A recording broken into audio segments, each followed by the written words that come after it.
Shalom. Nah, itu baru, puji Tuhan. Saya bersyukur kepada Tuhan.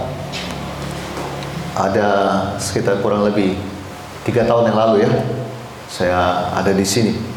Waktu itu gereja tidak begini ya. Saya datang sudah berubah ya. Jadi satu sukacita ya. Tadi di depan saya ketemu istri saya bilang, itu kamu nggak lihat perempuan itu? Kamu lupa nggak sama dia? Saya lihat-lihat, oh, Angel namanya. Saya baru ingat, dulu saya sering telepon dia, minta dia bantu sesuatu. Iya. Jadi puji Tuhan, semua masih sama. Pak Gembala, Ibu masih sama juga ya, mukanya tidak berubah. Ya, puji Tuhan. Jadi ada sebuah sukacita saya rasa untuk bisa ada di tempat ini lagi. Ya, oke. Saya akan langsung saja, Bapak Ibu terkasih. Judul khotbah saya pengharapan yang pasti. Buka Alkitab Anda di Kisah Para Rasul pasal 3. Kisah Para Rasul pasal 3 ayat 2 sampai dengan 8. Yang sudah temukan nanti jawab bersama dengan saya. Amin. Ya, saya tunggu. Kisah Para Rasul pasal 3 ayat 2 sampai dengan 8. Yang sudah temukan katakan amin. Oke. Di sini Alkitab di sini dikatakan begini. Di situ ada seorang laki-laki yang lumpuh sejak lahirnya sehingga ia harus diusung. Tiap-tiap hari orang itu diletakkan dekat pintu gerbang bait Allah yang bernama Gerbang Indah untuk meminta sedekah kepada orang yang masuk ke dalam bait Allah. Ketika orang itu melihat bahwa Petrus dan Yohanes hendak masuk ke bait Allah, ia meminta sedekah. Mereka menatap dia dan Petrus berkata, "Lihatlah kepada kami." Lalu orang itu menatap mereka dengan harapan akan mendapat sesuatu dari mereka. Tetapi Petrus berkata, "Emas dan perak tidak ada padaku, tetapi apa yang kupunyai kuberikan kepadamu. Demi nama Yesus Kristus orang Nazaret itu berjalanlah." Lalu ia memegang tangan kanan orang itu dan membantu dia berdiri. Seketika itu juga kuatlah kaki dan mata kaki orang itu. Dia meloncat berdiri, lalu berjalan kian kemari dan mengikuti mereka ke dalam bait Allah, berjalan dan melompat-lompat serta memuji Allah. Bapak Ibu terkasih, kalau Bapak Ibu terkasih melihat ayat ini mikrofonnya ganti lagi, Rek, tolong. Dia agak hilang-hilang suaranya. Tolong ganti yang satu itu. Di sini kalau Bapak Ibu lihat di pasal 3 ayat 2 dikatakan dikatakan begini. Ada seorang laki-laki yang lumpuh sejak lahirnya. Jadi dikatakan sejak lahir orang ini lumpuh. Berarti orang ini tak berdaya. Ya.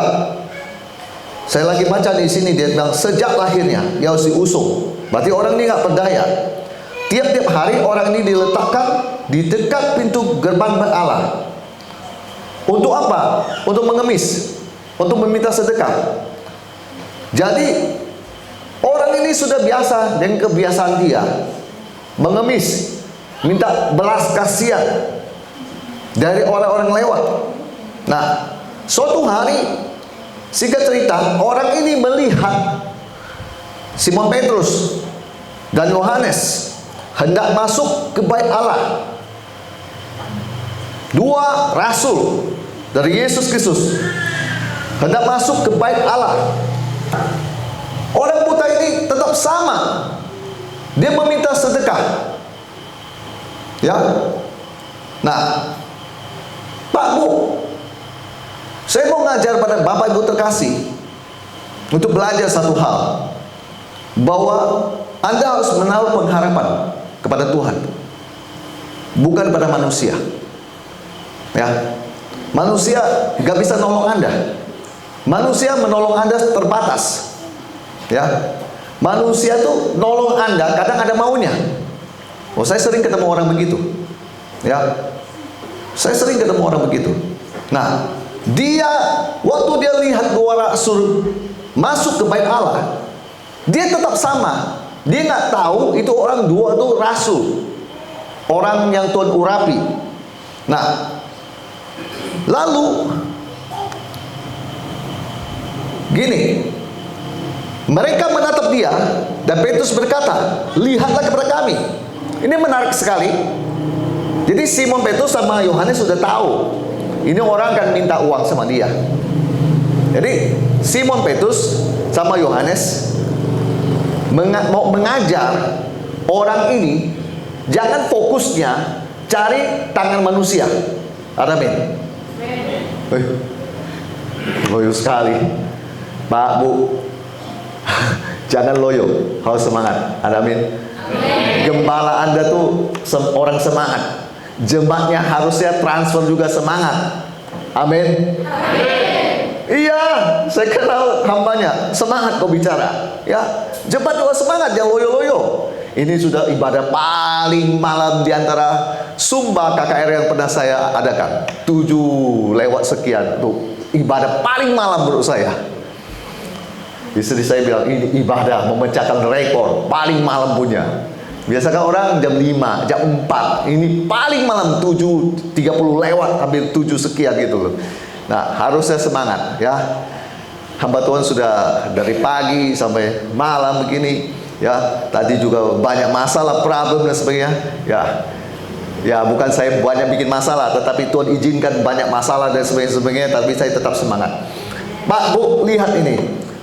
Waktu rasul-rasul itu melihat orang buta, orang lumpuh ini, dia bilang, Petrus itu ngomong, lihatlah kepada kami. Ini perkataan menarik. Petrus itu suruh orang lumpuh itu fokus sama dia.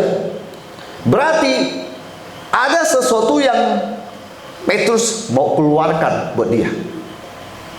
Saya juga sama, kalau saya berdoa buat orang, saya akan bilang, lihat pada saya. Bukan saya mau hipnotis dia, bukan. Saya sedang minta orang itu fokus. Nah, Petrus juga minta orang itu fokus pada dia. Karena ada sesuatu yang mau dia sampaikan atau mau dia lepaskan buat orang itu. Ternyata memang benar.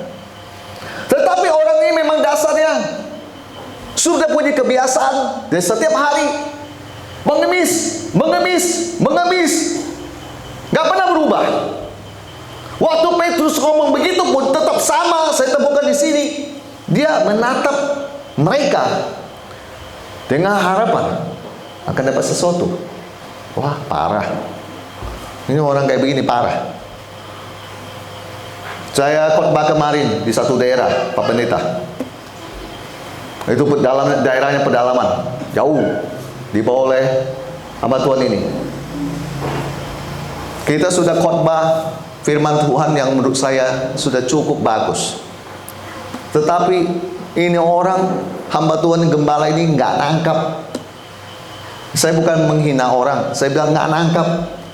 Selesai ibadah, dia naik lagi ke atas, dia ngomong, tolonglah bantu doakan gedung ini. Dia suruh saya bantu untuk doakan gedung ini. Kau bahasanya itu bahasa halus, bahasa kasarnya, kau bantulah danain, bantu ini, perbaiki ini. Kan saya bukan orang bodoh. Saya habis itu, dia selesai ngomong gitu, saya langsung ngomong, Bapak sudah dengar khotbah saya, iman dan percaya. Bapak tahu, kalau Bapak punya dua hal itu, semuanya akan berubah. Tetapi memang dasar orang nggak seperti kayak ini. Sudah Petrus sampaikan, lihat pada saya. Petrus mau lepaskan sesuatu buat dia. Tetap dia menatap dengan harapan dapat duit. Kasihan ya, Pak, Bu.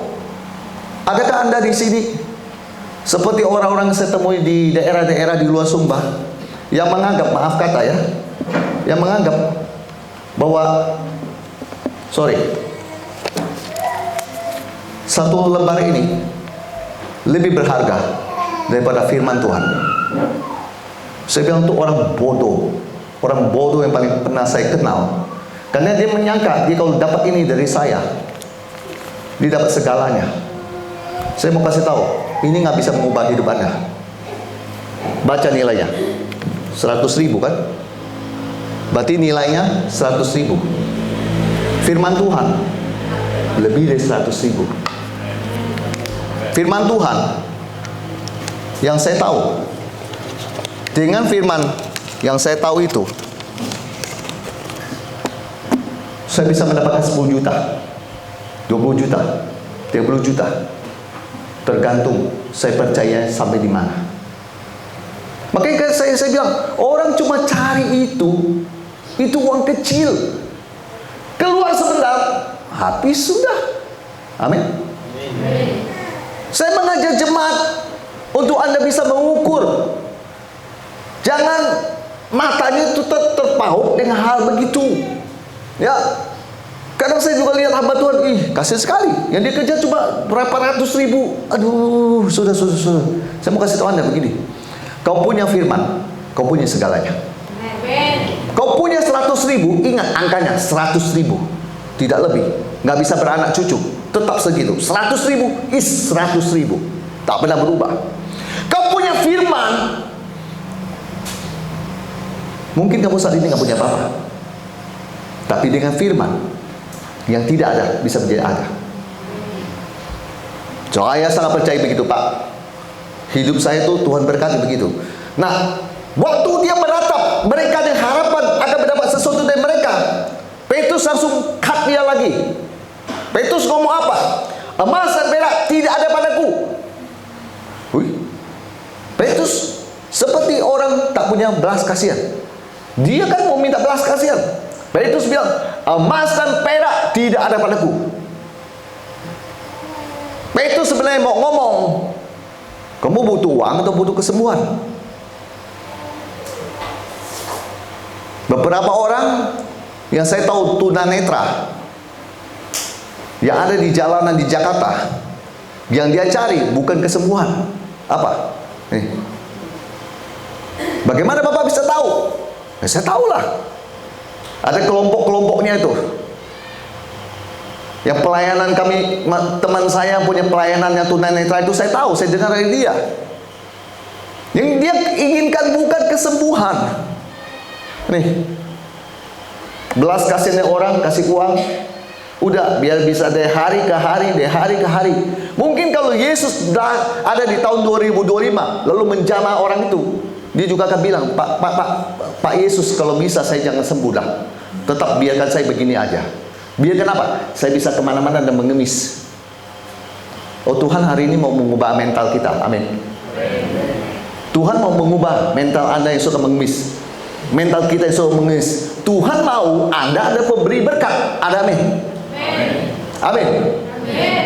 Orang Kristen yang saya tahu ada pemberi berkat. Jadi dia bilang, emas dan perak tidak ada padaku, tapi dia punya sesuatu. Tetapi apa yang kupunyai, kuberikan kepadamu. Yang dia punya apa? Kuasa Tuhan. Yang dia punya apa? Kesembuhan dari Yesus. Waktu dia bilang, demi nama Yesus, orang Nazaret itu berjalanlah. Kuasa itu terjadi. Bapak Ibu sudah tahu akhir cerita ini.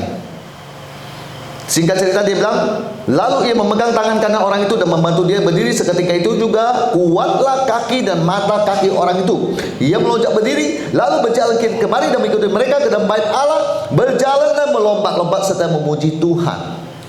Petrus sedang mengajar kepada orang ini bahwa yang dia butuhkan sebenarnya apa? Uang atau kesembuhan. Petrus sedang mengajar orang itu untuk meletakkan sebuah pengharapan pada Tuhan, bukan pada manusia yang tidak bisa berbuat apa-apa. Bapak Ibu tahu nggak? Saya pernah dalam kasus saya beberapa kali ketemu dengan orang, dia bilang dia mau membantu, tetapi di tengah jalan dia bilang nggak mau membantu. Nanti habis itu mau membantu. Itu orang ngomongnya lucu ya. Kadang ngomong iya, nggak ngomong enggak. Kadang ngomong iya, nggak ngomong enggak. Tetapi pada akhirnya dia membantu. Dan dari situ saya garis bawahi sebuah kesimpulan. Yang membuat dia terakhir mau membantu adalah Tuhan.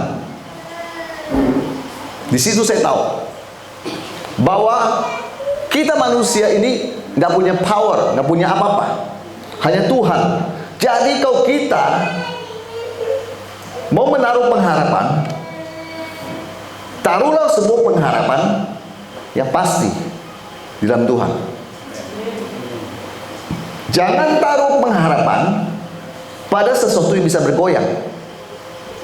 Saya punya teman-teman di pulau yang lain, dia kerjanya kontraktor.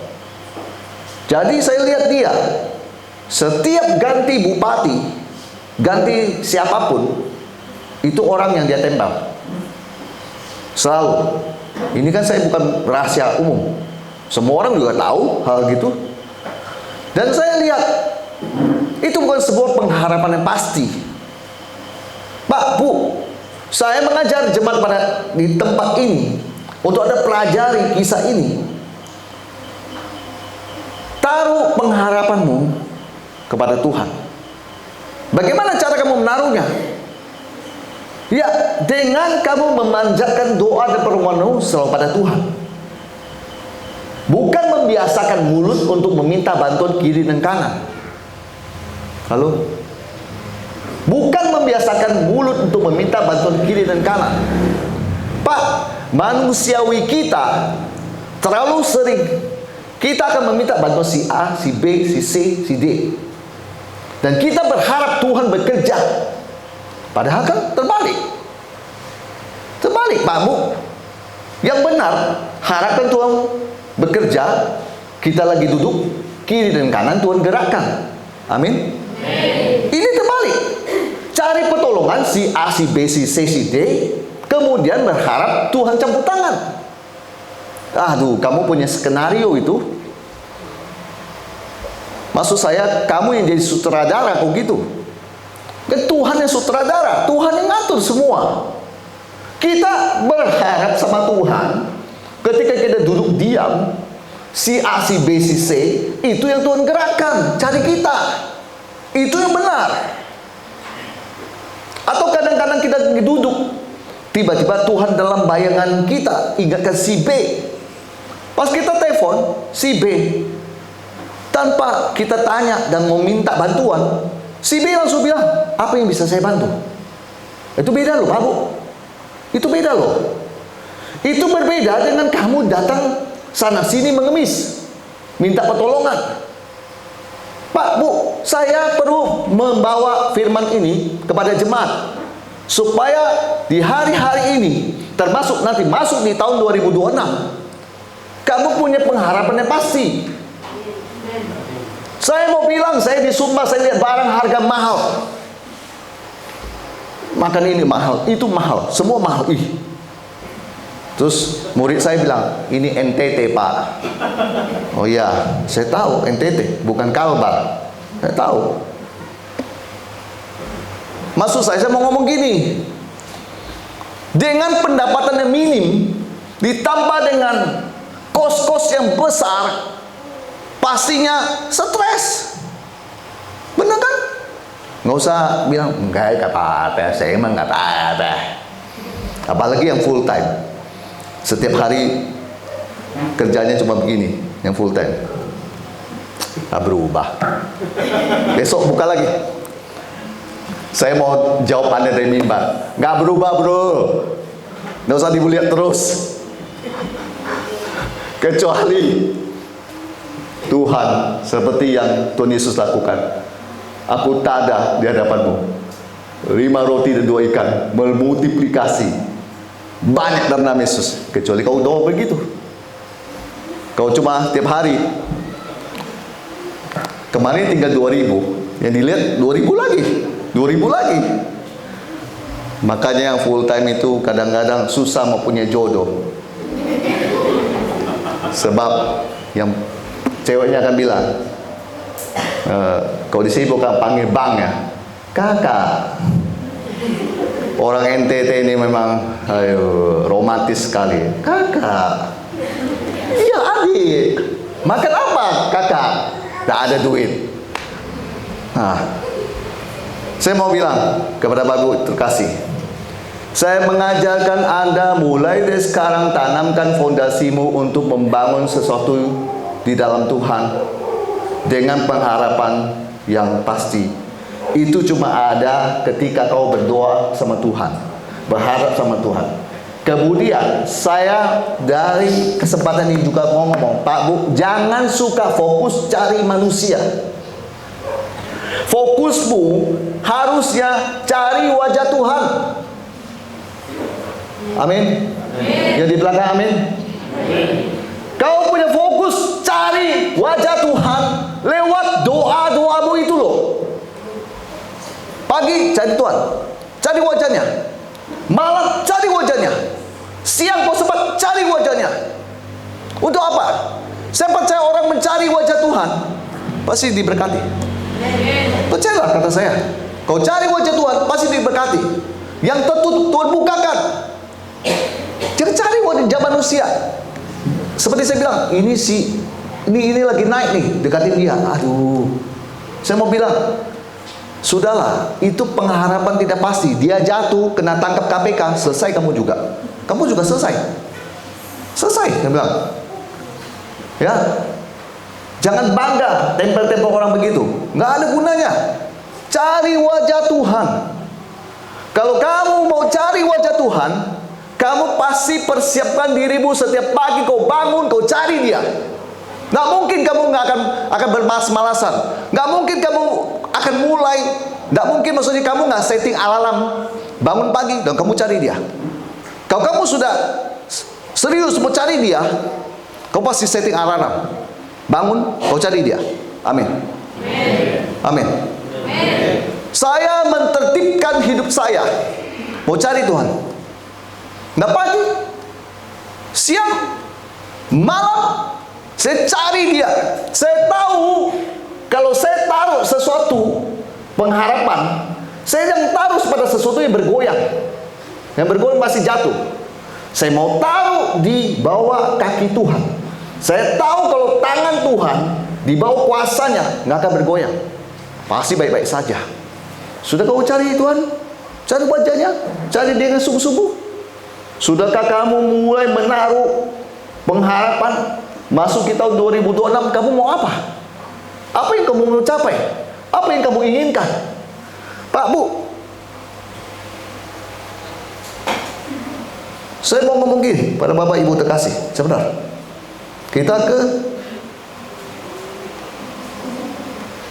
sebentar, ada satu ayat.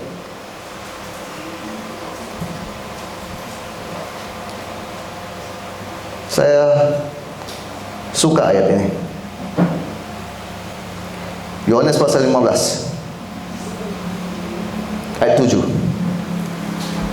Saya suka ayat ini. Jikalau kamu tinggal dalam aku dan firmanku tinggal dalam kamu, mintalah apa saja yang kau kehendaki dan kamu akan menerimanya. Kalau Bapak Ibu terkasih, kau cari wajah Tuhan, kau cari dia dengan sungguh-sungguh, berarti kamu mendapatkan dia. Kalau Tuhan tinggal dalam dirimu, spiritnya, rohnya tinggal dalam dirimu. Lalu dikatakan lagi, firman Tuhan tinggal dalam kamu. Yesus bilang, kau minta saja. Kau minta saja apa yang kau kehendaki. Yesus nggak bilang, kau minta sesuai kehendakku. Enggak, Yesus bilang, minta yang kau kehendaki. Berarti itu kasih Kristus besar buat kita. Saya mau menekankan, kasih Kristus besar buat kita. Dan dia bilang, dan kamu akan menerimanya. Kalau Bapak Ibu percaya, aplikasikan firman ini dalam hidup Anda. Cari wajahnya, cari dia dengan sungguh-sungguh. Bangun pagi, cari dia. Malam, cari dia. Masuk ke tahun 2026, apa impianmu? Tanamkan dalam dirimu apa yang kamu inginkan. Kau bilang sama Tuhan, Tuhan, aku mau tahun depan anakku ini sekolah, ini dan sebagainya. Kemudian, kamu sudah tahu kan, pasti ada biaya apa dan sebagainya. Oke, nggak jadi masalah. Nggak jadi masalah. Saya sudah bilang, taruh pengharapan di dalam Tuhan. Bawa itu pada Tuhan. Saya suka ada satu raja ketika bangsa Asyur datang menyerang. Bangsa Asyur ngomongin dia, ini bangsa ini udah kukalahin, ini udah kalahin, sekarang tinggal giliran kamu, saya akan habisi kamu. Dia ambil tuh surat itu, dia pampangkan di hadapan Tuhan. Dia bilang, Tuhan, lihat orang ini ngomong apa. Saya suka orang itu, saya suka gaya dia tuh. Terakhir yang saya tahu, Tuhan kirim malaikat, pasukan bangsa Asyur itu habis dibunuh. Maksudnya banyak dibunuh. Ya, 185.000 yang dibunuh. Ya, orang itu namanya Hizkia. Bapak Ibu sudah tahu, Raja Hizkia. Itu orang hebat. Dia punya iman hebat. Pak, Bu, kau punya impian, taruh di tangan Tuhan. Tuhan, aku tahu aku nggak bisa berharap sama orang, nggak bisa berharap sama saudara saya yang kaya dan sebagainya. Saya berharap sama Engkau. Sekarang Tuhan, aku taruh di hadapanmu kerinduanku, anak-anakku mau sekolah apa dan sebagainya. Ini kebutuhan banyak dan sebagainya. Dan aku percaya Engkau bisa menjawab doaku. Udah, nggak usah pusing. Setelah itu kamu akan tunggu saja bagaimana Tuhan akan menolong kamu. Amin. Banyak kan jemaat kalau dengar khotbah begini, dia berpikir, Bapak ngomong gampang. Pak, Bu, memang tidak ada yang gampang kecuali kamu menjalaninya dengan iman. Tidak ada hal yang gampang kok, Pak, Bu. Saya mau kasih tahu Bapak Ibu terkasih, tidak ada yang gampang. Bapak Ibu mau tahu, tidak ada hal yang gampang. Saya ngomong singkat saja ya, tidak ada yang gampang ya. Saya datang ke Sumba dari tanggal 1 di Sumba Barat. Saya mendarat di Tambolaka. Dari situ jadwal saya terus berjalan. Saya mengalami banyak masalah, Pak, Bu. Ya, saya kasih tahu Bapak Ibu terkasih, saya mengalami banyak masalah. Masalah misalnya mobil yang saya kendarain bermasalah lah, terus tukar mobil lagi, terus kemudian ada schedule yang sudah ditentukan, sudah dikonfirmasi 2 kali, dibatalkan di tengah jalan. Lalu saya harus telepon Ibu Pendeta Yulide, ya kan, Ibu Gembala Yulide. Saya minta bagaimana dibantu dan sebagainya. Lalu ada lagi masalah, ya kan? Tadi habis KKRD Haharu, saya jam 15.40 sekian menit, saya dikasih tahu sama rekan saya. Dia bilang, Pak, besok kegiatan di lapas dibatalkan. Saya bilang, saya sudah beli ini, dibatalkan begini. Lalu yang lebih parah lagi, setengah jam kemudian lebih dapat WA dari Jakarta, Pak, mobil Bapak yang diparkir di luar itu, dari gedung atas itu jatuh besi. Saya lihat fotonya, penyok mobilnya. Ayo, sudah. Tapi saya berusaha ya Pak, Bu. Saya ini kan bukan dewa. Saya berusaha khotbah bisa tetap stabil. Saya berusaha, ya kan? Saya berusaha memikirkan pelayanan itu lebih penting daripada harta saya. Saya berusaha. Saya kan manusia, Pak, Bu. Saya kadang kepikiran, nanti pulang urus bengkel lagi, kaca pecah, apa segala. Aduh, banyak biaya ini harus dikeluarkan lagi. Mungkin repotnya itu yang paling repot. Habis itu mobil taruh di bengkel dan sebagainya, seminggu dan sebagainya. Aduh, repot sekali, nanti mau dicat lagi ulang dan sebagainya. Tapi saya sedang berpikir bahwa di dunia ini tidak ada yang pasti. Hanya Tuhan yang pasti. Terima kasih pada rekan hamba Tuhan yang masih mendukung saya. Sebab kalau saya mau pikir juga, saya juga udah tinggal 1-2 hari lagi saya akan pulang. Tapi lucu juga, beruntun. Tadi 15.40 sekian, lalu kemudian setengah jam kemudian ini lagi desminya. Saya percaya satu hal, kalau kita terus percaya sama Tuhan, Tuhan pasti menolong kita. Dan saya ngomong gini untuk menguatkan diri saya juga. Tuhan pasti menolong kita. Jangan khawatir, jangan menyerah, terus berdoa.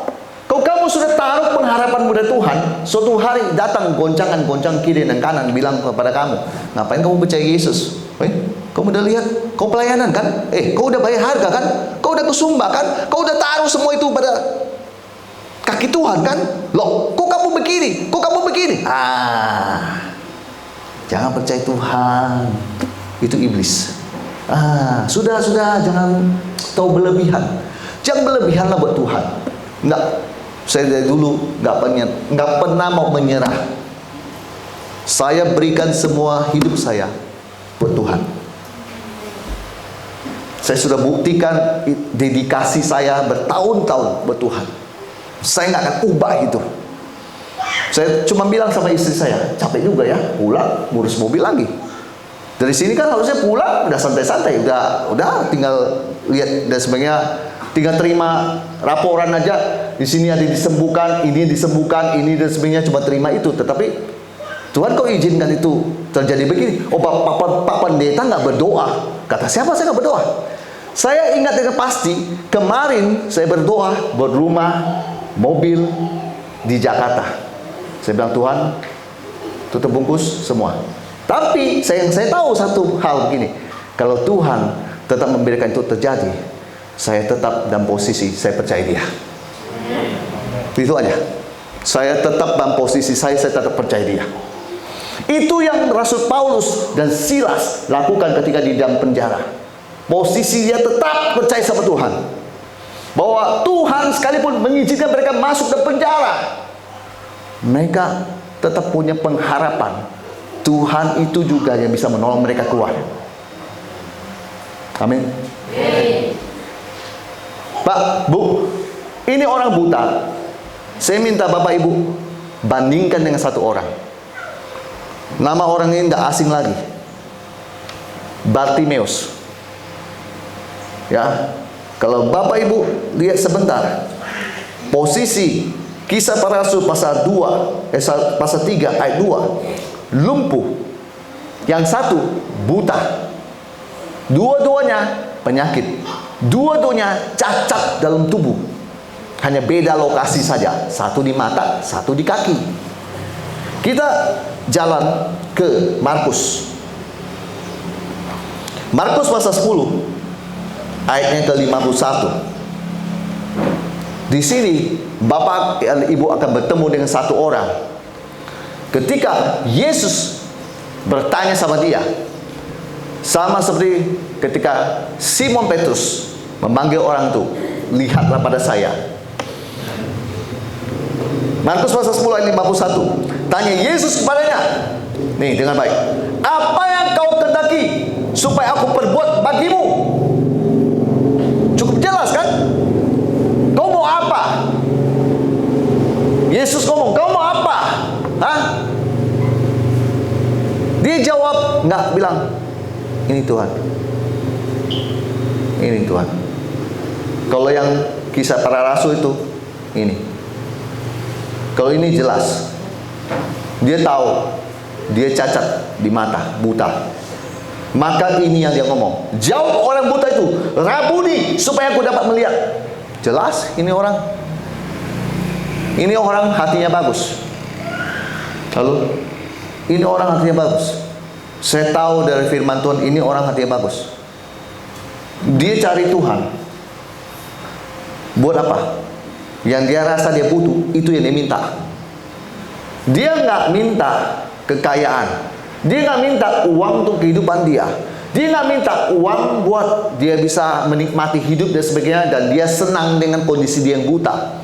Tetapi dia mau Tuhan perbuat sesuatu dalam hidup dia, yaitu mata dia sembuh dan dia dapat melihat lagi. Ini orang bagus. Lalu kata Yesus padanya, pergilah, imanmu telah menyelamatkan engkau. Pada saat itu juga melihatlah ia, lalu ia mengikuti Yesus dalam perjalanannya. Bagus ini orang. Sikapnya bagus sekali. Saya suka orang ini, Bartimeus. Dibandingkan yang Kisah Para Rasul pasal 3 ayat 2 itu, kurang itu orang. Ini orang baru bagus. Dia minta pada Tuhan sesuatu yang benar-benar dia butuhkan, yang dia mau. Ya, Pak, Bu, saya tutup firman Tuhan ini. Gini, Pak, Bu.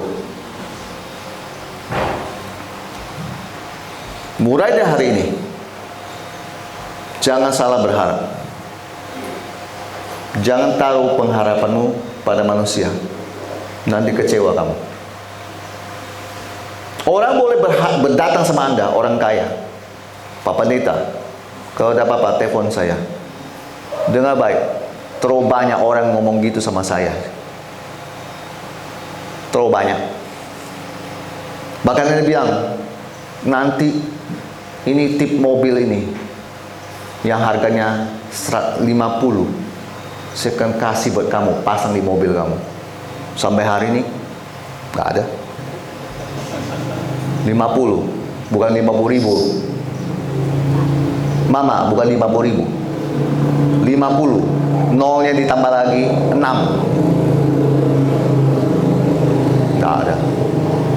Saya biasa kalau dengar gitu, masuk sini, siu keluar sini. Artinya saya nggak mau anggap. Kau mau ngomong apa terserahlah. Pak, Bapak lain kali datang ke Sumba, nanti saya akan jemput di bandara Omdo. Saya datang, saya jalan sendiri. Kapan kamu jemputnya? Terlalu banyak penipu-penipu seperti begitu. Jadi saya nggak menaruh pengharapan saya pada dia. Kalau saya taruh, kecewa, nggak mau. Lalu yang berikutnya saya mau ngomong gini. Kalau kamu sudah menaruh pengharapan pada Yesus, bukan berarti nggak ada cobaan, Pak Bu. Bukan berarti semua akan baik-baik saja. Dari mimbar ini saya akan berkata, kalau kamu sudah taruh pengharapan pada Yesus, taruh sungguh-sungguh. Jangan habis taruh dipindahin lagi. Ya, pindah lagi yang tempat lain. Jangan. Khususnya jemaat. Hari ini percaya Yesus, besok percaya yang lain. Ada yang begitu, Pak? Ada. Di sini nggak ada aman di sini. Aman. Ya. Itu. Ya, di lain aja ada, ya. Itu. Saya mau kasih tahu Bapak, kalau kamu sudah taruh pengharapan pada Yesus, taruh sungguh-sungguh, jadi pindah-pindah lagi, sudah situ aja. Bapak Ibu tahu, di Alkitab ditulis, orang yang setia, dia di akhirnya yang akan dapat mahkota. Yang nggak setia lewat. Bapak Ibu tahu, ada seorang hebat, tapi Yesus menyinggung dia. Namanya Yohanes Pembaptis. Apa yang dia lakukan? Awal dia bilang, inilah anak Allah, bla bla bla bla bla. Terakhir hidup dia di penjara. Dia nanya, disuruh, dia utus muridnya, tanya sama Yesus, seakan-akan meragukan dia, Yesus itu. Dan Yesus bilang, yang terkecil di sorga. Jadi orang ini diibaratkan dia itu yang paling kecil. Bayangkan, itu orang paling hebat, dicatat. Yang saya tahu di Alkitab, John the Baptist ini tidak pernah tumpang tangan orang jatuh dan menyembuhkan orang sakit, tidak. Tetapi dia terkenal. Dia itu yang buka jalan bagi Tuhan. Amin. Tetapi Yesus bilang, itu orang akhir hidup dia seperti begitu. Yang terkecil di sorga, dia paling kecil lagi. Jadi dia paling kecil. Berarti kasihan ya. Lalu matinya tragis, penggal. Taruh pengharapanmu sungguh-sungguh dalam Tuhan, jangan dipindah-pindah. Percaya dia, sekali percaya sudah tetap percaya. Pak, kalau lagi susah Pak, tetap percaya. Pak, kalau lagi digoncangkan Pak, tetap percaya. Pak, kalau banyak masalah Pak, tetap percaya. Sudah, nggak usah pusing, tetap percaya. Pak, kalau yang lain sudah menggoyahkan saya, ya udah tetap percaya. Pak, kalau ini udah nggak sembuh Pak, tetap percaya. Nanti kamu sembuh. Saya ingat sekali, Pak Pendeta, dulu ada orang yang gatal-gatal. Di sini alergi ya. Datang nggak orangnya Pak? Hah? Waktu itu saya doakan itu. Ada nanti foto videonya itu. Tuhan sanggup sembuhkan loh. Gak ada yang mustahil bagi Tuhan. Amin. Pak, ini nggak sembuh Pak. Tunggu. Mungkin KKR yang kesekian tahun kamu jumpa hamba Tuhan, dia tunjuk kamu, langsung sembuh. Cuma hanya tunjuk saja sembuh. Ayo, tetap percaya. Sudah taruh. Dan terakhir yang saya tahu begini Pak Bu, kalau kamu taruh pengharapan pada orang yang tepat, yang berkata, aku adalah jalan, kebenaran, dan hidup, kamu nggak salah taruhnya. Kalau kamu taruh yang lain, saya nggak tahu Pak Bu. Makanya jangan salah taruh pengharapan. Kalau taruh pada orang tepat itu, semuanya akan baik dan tepat. Tidak ada masalah. Percaya saja.